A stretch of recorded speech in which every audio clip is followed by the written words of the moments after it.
하나님 말씀입니다. 마태복음 6장 14절부터 15절까지입니다.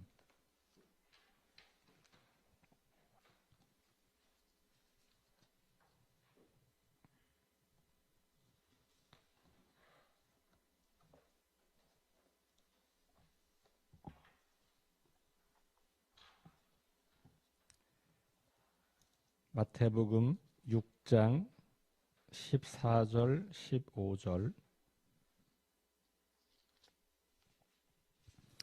우리 한 목소리로 말씀을 봉독합니다. 너희가 사람의 잘못을 용서하면 너희 하늘 아버지께서도 너희 잘못을 용서하시려니와 너희가 사람의 잘못을 용서하지 아니하면 너희 아버지께서도 너희 잘못을 용서하지 아니하시리라. 아멘. 오늘 말씀은 예수님께서 산상설교라고 하는 5장부터 7장 사이에 들어있는 그런 말씀이에요. 네, 특별히 6장 같은 경우는 세 가지를 권면하는데 이 세 가지는 당시 유대인들에게는 아주 중요했던 그런 덕목이에요.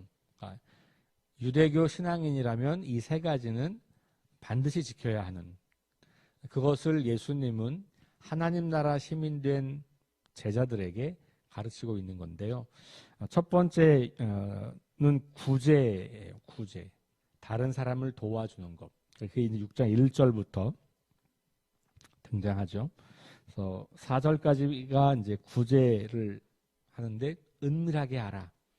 다른 사람들이 보는 데서 하지 말고 조용하게 하라. 이런 말씀이에요.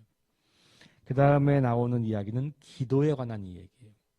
너희는 이렇게 기도하라. 그러면서 주님께서 가르치신 기도, 우리가 주기도문이라고 말하는 그 기도의 내용이 나와 있고, 주기도문을 마치자마자 14절, 15절, 오늘 우리가 읽은 말씀을 다시 이야기하는 거예요. 그러니까 요 14절, 15절은 기도와 관련돼 있어요. 그리고 주기도문에 나와 있는 한 단락을 다시 반복하는 겁니다. 그리고 16절 이하부터는 금식에 관한 이야기예요. 그러니까 이제 유대인들에게는 구제하는 거, 기도하는 거, 금식하는 게 아주 중요한 경건의 행위였어요. 유대인들이 가르쳤던 구제, 기도, 금식과 예수님이 가르치신 구제, 기도, 금식은 내용은 비슷해요. 그런데 방법론이 좀 달라져요. 특별히 구제와 금식 같은 경우에 그것을 얼마나 잘하냐가 중요하기보다는 어떤 방식으로 하느냐를 중요하게 여기는 거죠. 특별히 은밀하게 하라. 구제와 금식을 다른 사람들이 눈치채지 못하게 은밀하게 하라라고 하는 이야기를 하는 거죠. 상상해 보면 예수님께서 그 당시 종교 지도자들, 유대교 종교 지도자들을 비판했던 내용이 뭐냐? 외식한다는 거예요. 다시 말하면 겉모양은 번지르르하게 종교적 행위를 잘하고 있지만 내면은 그렇지 않다. 그 종교적 행위에 담겨 있어야 하는 본질은 빠져 있다는 거거든요. 왜냐하면 율법을 지키는 것 자체가 너무 중요했기 때문에 율법에 써 있는 문자를 옮겨서 지키는 것이 중요해졌어요. 그러다 보니까 본질은 사라지고 껍데기만 남게 된 그런 상황에서 예수님께서는 구제와 금식을 할 때 은밀하게 하라. 그 얘기는 뭐냐면 본질로 돌아가라는 말이에요. 그러니까 율법을 지키기 위해서 그 율법의 행위를 드러내놓고 사람들 앞에 자랑하듯이 하는 게 아니고 그것이 어떤 것인지에 대한 의미를 깊이 생각하고 그 본질을 추구하라. 이런 맥락에서 외식하지 말라라고 하는 것과 연결해서 구제와 금식을 이야기하고 있고요. 기도도 마찬가지인데요. 유대인들이 하는 기도문이 있어요. 예수님의 이 주기도문은 그 기도문을 상당히 많이 사용하고 있어요. 유대인이라면 아침, 점심, 저녁 3번씩 기도해요. 그리고 그들은 대부분 정해진 기도문을 가지고 기도하는 겁니다. 예수님께서는 그 기도문의 내용을 가지고 하나님 나라와 관련하여서 그 기도문을 조금 수정을 한 거고, 그러나 역시 내용상으로는 유대교인들이 이미 했던 기도의 내용들이 반복되는 것들이 있어요. 대표적인 게 오늘 읽은 말씀과 관련된 거예요. 너희가 너희 다른 사람의 죄, 이웃의 죄를 용서하여라. 그렇지 아니하면 하나님께서 너희의 죄를 용서하지 않겠다. 이게 유대인들이 했던 기도의 내용이에요. 근데 그 기도를 예수님께서 가지고 오셔서 일용할 양식을 구하는 것 다음에 12절에 보면 나오죠. 오늘 우리에게 일용할 양식을 주옵시고, 이게 이제 주기도문의 두 번째 단락의 첫 번째 기도예요. 주기도문은 첫 번째 단락은 하나님 청원이라고 불러요. 다시 말하면 하나님의 이름, 나라, 뜻을 구하는 기도예요. 두 번째 단락은 우리의 필요를 구하는 기도예요. 세 가지. 그러니까 앞에도 세 가지. 하나님 청원 세 가지. 이름, 나라, 뜻. 하나님의 이름과 하나님의 나라와 하나님의 뜻을 구하는 기도를 먼저 하고, 두 번째 단락은 우리의 필요를 요청하는 기도를 드려요. 세 가지. 첫 번째 일용할 양식, 두 번째 죄의 용서, 세 번째 시험에서 건져주는 것. 그런데 이 두 번째 용서와 관련된 기도가 양식의 기도 다음에 나오잖아요. 이 얘기는 뭐냐면 우리에게 가장 기본적으로 양식이 있어야 살잖아요. 그죠? 그러니까 우리의 경제적 필요, 물질적 필요를 구하는 기도가 나오고, 근데 인생은 그것만으로 되지 않는다. 더 중요한 것은 관계라는 거예요, 인생은. 그래서 하나님 나라 백성들의 관계 방식은 용서를 하는 거라는 거죠. 예수님께서 마태복음 4장에서 공생애를 시작하시기 직전에 금식을 하시고 이어서 마귀에게 시험을 받는 장면이 나오잖아요. 세 가지 유혹을 받을 때 첫 번째 유혹이 뭐냐면, 금식하고 나니까 배가 고픈 상태였으니까 돌덩어리를 떡으로 바꿔라, 이런 유혹을 받아요. 그때 예수님 하신 말씀이 뭐예요? 사람이 떡으로만 살 게 아니고 하나님 말씀으로 살아야 된다, 이 얘기 하시잖아요. 예수님에게는 인생은 먹는 것으로 다 되는 게 아니라는 것을 자꾸 말씀하시는 거예요. 그 대표적인 본문이 그 마태복음 4장의 본문과 그리고 주기도문 안에 그 예수님의 생각이 담겨 있어요. 먹는 거 중요하지. 그러니 너희가 먹는 거, 입는 거, 쓰는 거, 일용할 물질적 필요에 대해서 간구해라. 그런데 그것이 하루하루 살아갈 것을 간구하라는 거니까 기도의 내용은 많이 주세요, 이런 기도가 아닌 거예요. 오늘 하루를 살아갈 수 있을 만큼의 것을 주세요, 이렇게 기도하는 거죠. 풍요로움을 요청하는 기도가 아니고요. 하나님의 은혜가 아니면 전 살아갈 수 없다는 고백이에요. 하루하루의 것을 제공해달라는 기도는 바로 그런 기도죠. 그런데 그런 기도와 더불어서 내가 하루하루 살아가면서 밥 먹는 것 이상으로 중요한 게 뭐냐? 그거는 관계라는 거예요. 그런데 이 관계의 시작은 어디서부터 오냐 하면, 이 기도문에는 반대로 표현되고 있지만 이미 우리는 하나님 나라 시민이 되었다고 하는 말, 그 말의 더 깊은 의미는 이미 우리는 용서받을 수 없는 죄를 용서받은 사람이라고 하는 게 전제되어 있는 거예요. 특별히 오늘 이 산상설교는 예수님께 찾아온 제자들에게 주시는 가르침이거든요. 하나님 나라 시민이라고 결단하고 나는 더 이상 세상 나라 가치로 살지 않고 하나님 나라 가치로 살 거야 라고 하는 사람들에게 가르치는 기도란 말이에요. 그러니까 전제되어 있는 것은 하나님의 그 무조건적인 사랑을 용납하고 그 사랑에 감격하여, 나 같은 죄인을 하나님이 이렇게 사랑하신다고?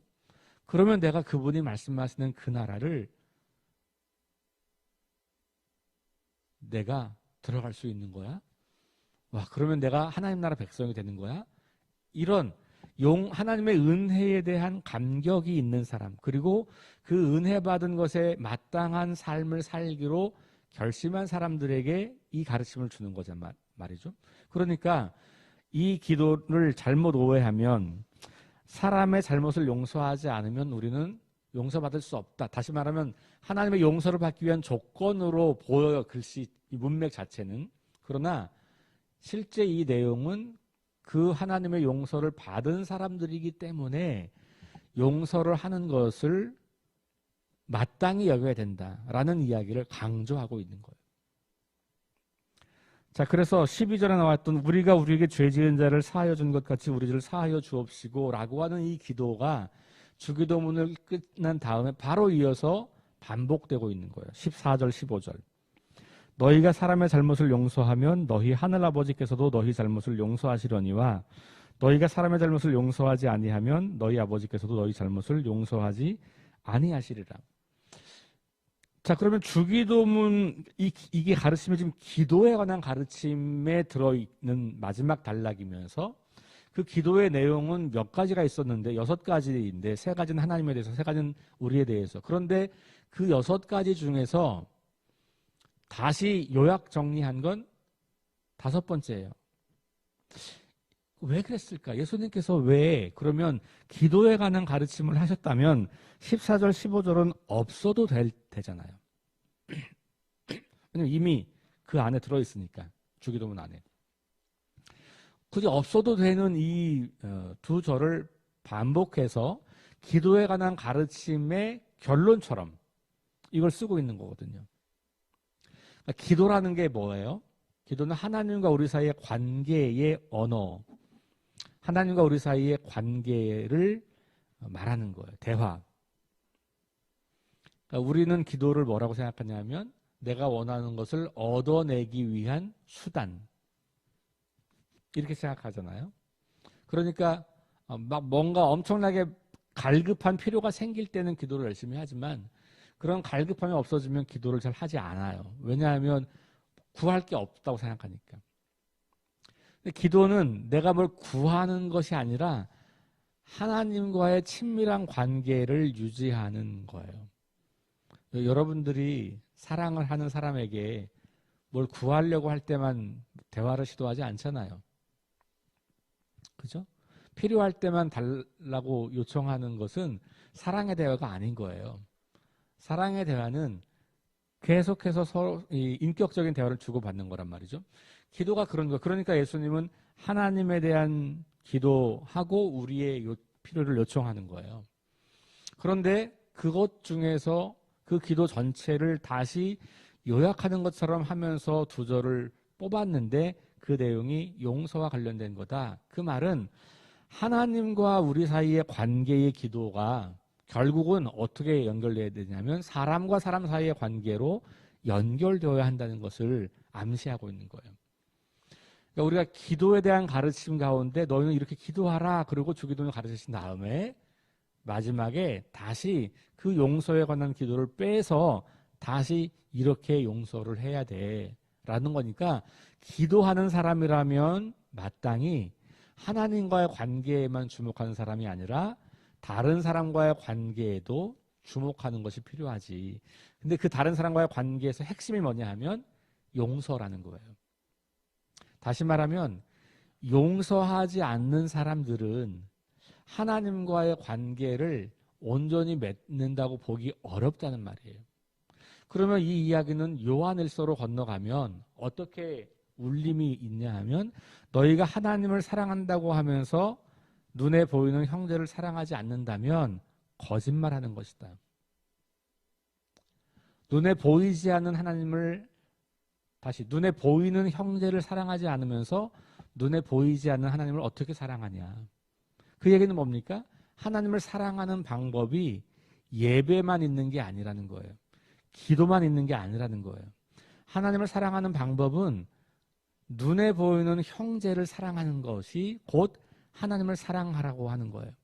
그러니까 다시 그러면 예수님께서 율법을 요약한 말씀으로 돌아오면 첫 번째 하나님을 사랑하라. 그리고 이어서 내 이웃을 내 몸과 같이 사랑하라. 이것이 온 선지자와 율법의 강령이다. 그러니까 예수님의 가르치심은 결국은 하나님 사랑과 이웃 사랑은 뗄 수 없는 거라는 거예요. 그리고 그 이웃 사랑의 핵심이 오늘 마태복음으로 말하면 용서와 관련이 있다는 겁니다. 그리고 다시 거슬러 올라가면 우리 하나님 나라 백성들이 이렇게 용서를 하면서 살아가는 이유는 뭐냐? 그것은 바로 우리가 이미 용서받은 사람이기 때문이다. 그러니 만약에 너희가 용서하지 않는다면 너희는 용서받은 사람처럼 사는 게 아니야. 그걸 강조하고 있는 거예요. 그 얘기는 우리가 용서하지 않는다면 하나님 나라 시민으로 사는 거가 아니다. 라는 거예요. 그러니 이 용서하라고 하는 이 말씀은 우리 그리스도인들의 삶에서는 아주 정말 본질과도 같은 것. 이것을 통해서 우리는 하나님의 사랑을 내가 얼마나 크게 깨닫고 그 사랑으로 살고 있는지가 증명되는 거예요. 우리가 하나님을 사랑하는 것을 어떻게 증명하겠어요? 예배도 있고 기도도 있고 말씀 묵상도 있지만 그러나 그 사랑이 사람들에게 전달되려면 하나님이 우리를 사랑하신 그 방식대로 우리가 사랑하는 거거든요. 하나님이 우리를 사랑하신 방식은 자기 자신을 완전히 내어놓으신 거잖아요. 아들을 십자가에 달려 죽게 하신 사랑이니까. 우리가 그런 사랑으로 용서하려면 내가 죽는 것 같은 고통을 수반하는 거예요. 그래서 여러분 용서가 어렵다고 하시는 것은 내가 그런 고통이 나한테 있기 때문에 그래요. 그게 저절로 쉽게 되는 게 아니잖아요. 그런데 생각해 보세요. 하나님은 어떤 고통을 감내하셨냐면 자신의 아들이 사람들에게 조롱받고 무시당하고 멸시당하고 배반당하고 죽임당하고 그런 고통을 감내하시면서 우리를 용서하신 거예요. 그러니 우리가 용서가 쉽게 되는 거 아니죠. 어렵지만 어렵기 때문에 더 우리에게 가치가 있고 의미가 있는 것. 어려우니까 하지 말아야지 그게 아니고 어렵기 때문에 이것을 해야지 도전해야지 라고 생각하는 것이죠. 자, 오늘 묵상집에 참 아름다운 이야기가 나와요.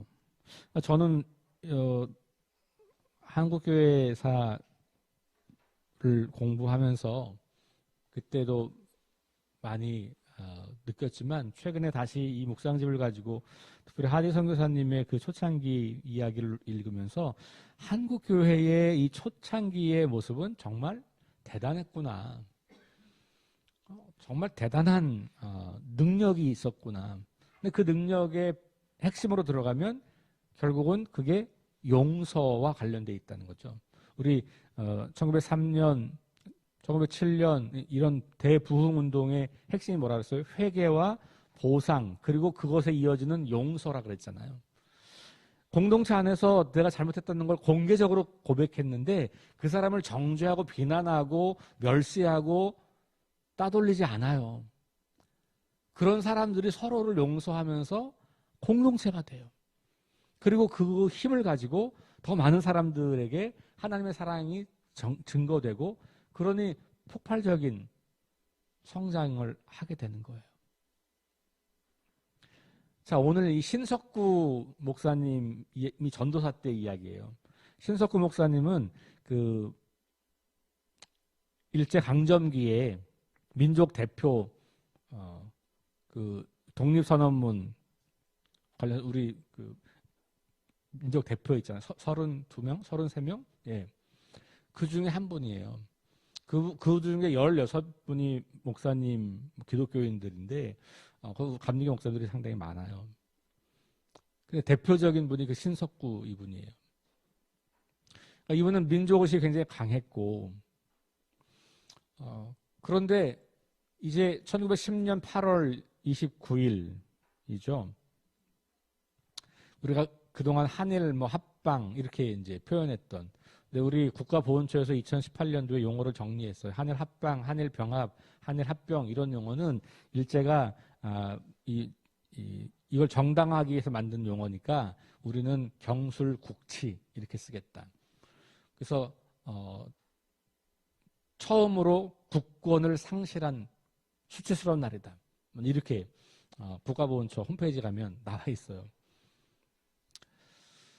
어쨌든 그날 이후 한 달 이후에 이제 여기 보면 연회가 있었어요.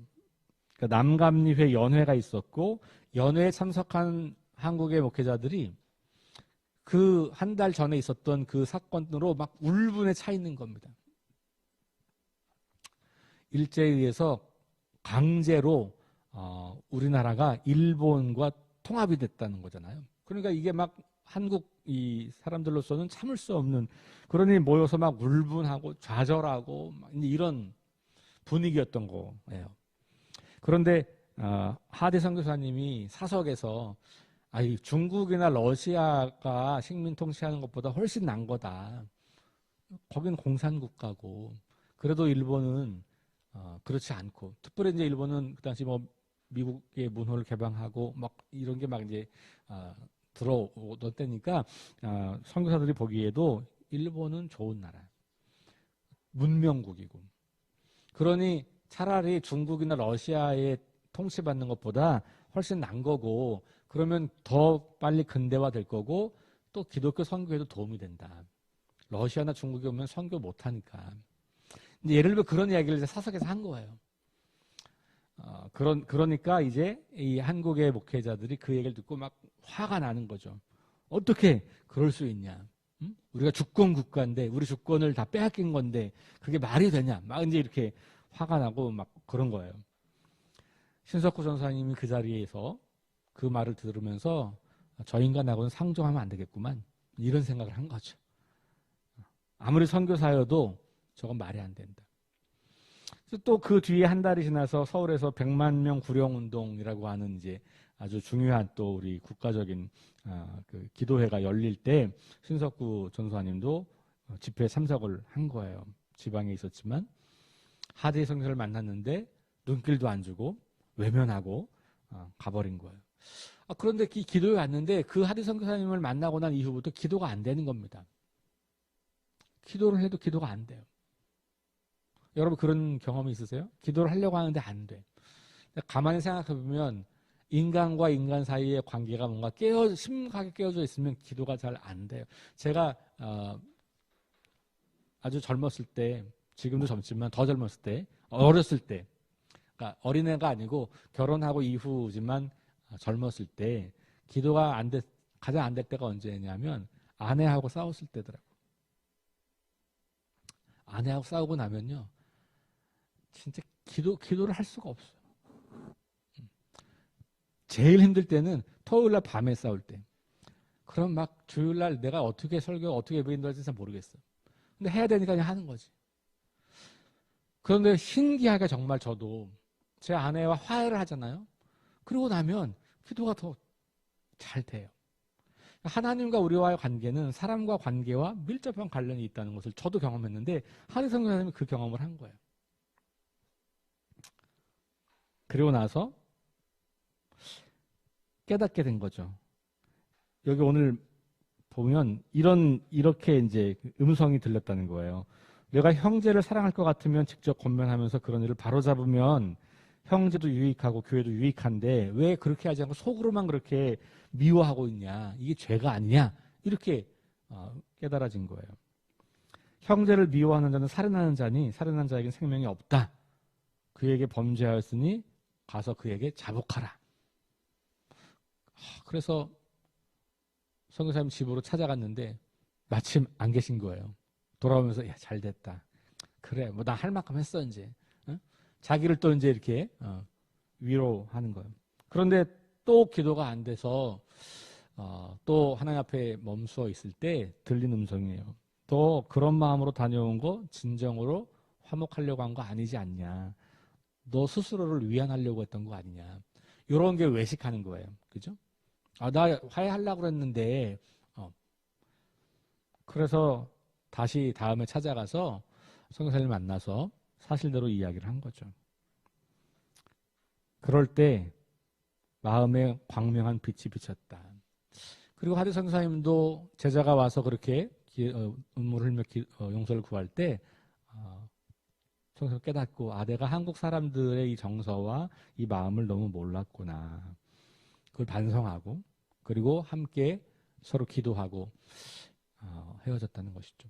그러니까 이런 아름다운 일들이 오늘 우리에게도 끊임없이 일어나야 하지 않을까. 물론 잘못하는 일을 반복하면 안 되겠지만 사람이 살면서 또 그렇게 될 수가 있으니 그럴 때마다 우리가 이와 같이 용서함을 통해서 하나님과의 관계도 풀어가는, 용서를 통해서 인간과 인간의 맺힌 것이 풀어질 때 하나님과 우리 사이에 맺힌 것도 풀어지는 경험을 했다는 것이죠.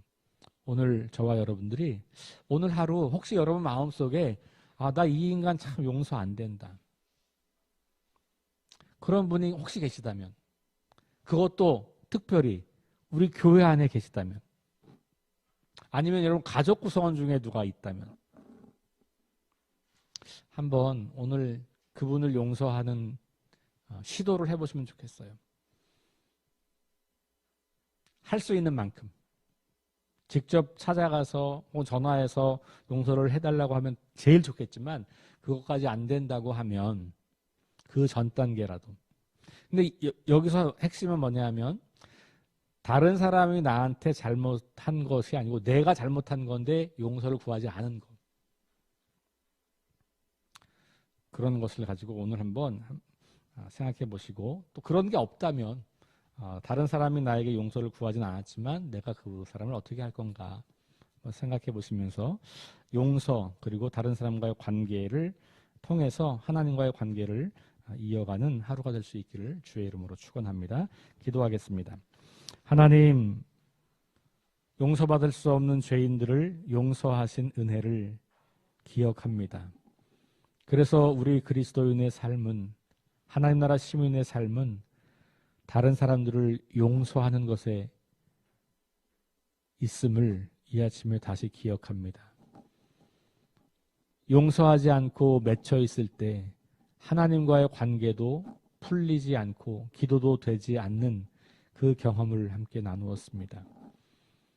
우리 성숙한 그리스도인들의 삶에서 용서와 사랑이 끊임없이 반복될 수 있도록 주님 우리를 붙잡아 주셔서 우리 석교교회 공동체가 계속해서 용서와 화해와 더 깊은 사랑으로 하나가 되는 공동체가 될 수 있도록 인도하여 주옵소서. 예수님 이름으로 기도 올리옵나이다. 아멘. 우리 함께 기도하겠습니다. 용서와 관련되어서 여러분들 떠오르는 내용들을 가지고 기도하시고 하나님 나라 시민답게 살아가게 해주세요. 하나님 말씀이 기준 되게 해주세요. 김희동 권사님의 의식회복과 또 연약한 지체들을 치유해달라고 기도하시고 지진으로 고통당하는 튀르키예와 시리아에 은혜를 베풀어 주시도록 우리 합심해서 기도하시고 개인 기도하겠습니다.